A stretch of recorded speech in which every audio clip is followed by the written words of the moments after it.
அண்மை செய்தி. தூய்மை பணியாளர்கள் போராட்டத்திற்கு ஆதரவு தெரிவித்த வழக்கறிஞர்கள் கைது குறித்து சென்னை உயர்நீதிமன்றத்தில் முறையீடு செய்யப்பட்டிருக்கிறது.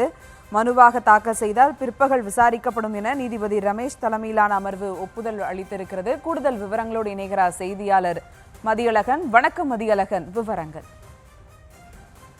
13 நாட்களாக ரிப்பன் மாளிகைக்கு வெளியே போராட்டத்தில் ஈடுபட்டு வந்த தூய்மை பணியாளர்கள் சென்னை நீதிமன்ற உத்தரவின்படி நேற்று நள்ளிரவு அப்புறப்படுத்தப்பட்டனர்.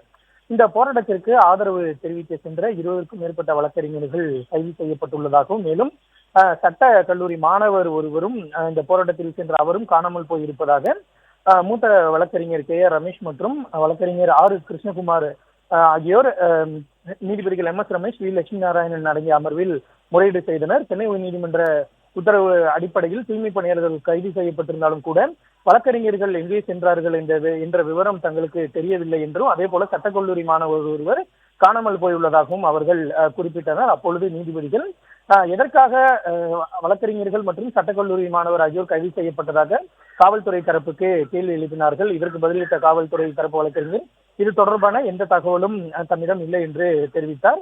இதனையடுத்து நீதிபதிகள் இது தொடர்பாக மனுவாக தாக்கல் செய்யும் பட்சத்தில் இன்று பிற்பகல் 2:15 மணிக்கு இது வழக்காக விசாரணைக்கு எடுத்துக் கொள்ளப்படும் என்றும் தெரிவித்தனர். மேலும் அந்த மனுவினுடைய நகலை முன்கூட்டியே காவல்துறை தரப்பு வழக்கறிஞருக்கு வழங்குமாறும் நீதிபதிகள் உத்தரவிட்டிருக்கிறார்கள். இதனிடையே இதே விவகாரம் தொடர்பாக தலைமை நீதிபதி அமர்விலும் முறையிடப்பட்டது. அதாவது போராட்ட களத்தில் இருந்து அப்புறப்படுத்தும் பொழுது கட்டுப்பாட்டுடன் செயல்பட அறிவுறுத்திய நிலையில் காவல்துறையினர் அத்துமீறி செயல்பட்டுள்ளதாகவும், மேலும் தூய்மை பணியாளர்கள் போராட்டத்திற்கு மாற்று இடம் ஒதுக்க வேண்டும் எனவும் தலைமை நீதிபதி அமர்வில் முறையிடப்பட்டது. அப்பொழுது தலைமை நீதிபதியை பொறுத்தவரை இதுவும் மனுவாக தாக்கல் செய்தால் விசாரணைக்கு எடுத்துக் கொள்ளப்படும் என தலைமை நீதிபதி தெரிவித்தார். மேலும் அனுமதி பெற்று போராட்டம் நடத்தும் பொழுது அதனை காவல்துறையினர் தடுக்கக்கூடாது எனவும், அவ்வாறு தலையிட்டால் நாங்கள் தலையிட்டு உரிய பாதுகாப்பு வழங்குவோம் என்றும் நீதிபதிகள் தெரிவித்தனர். மேலும் அனுமதி பெறவில்லை என தூய்மை பணியாளர்கள் தரப்பில் தெரிவித்ததால் தான் சட்டப்படி நடவடிக்கை எடுக்க உத்தரவிடப்பட்டதாகவும்,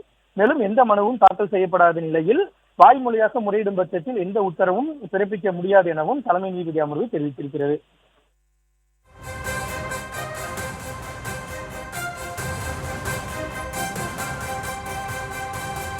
கூடுதல் விவரங்களுக்கு நன்றி மதியழகன்.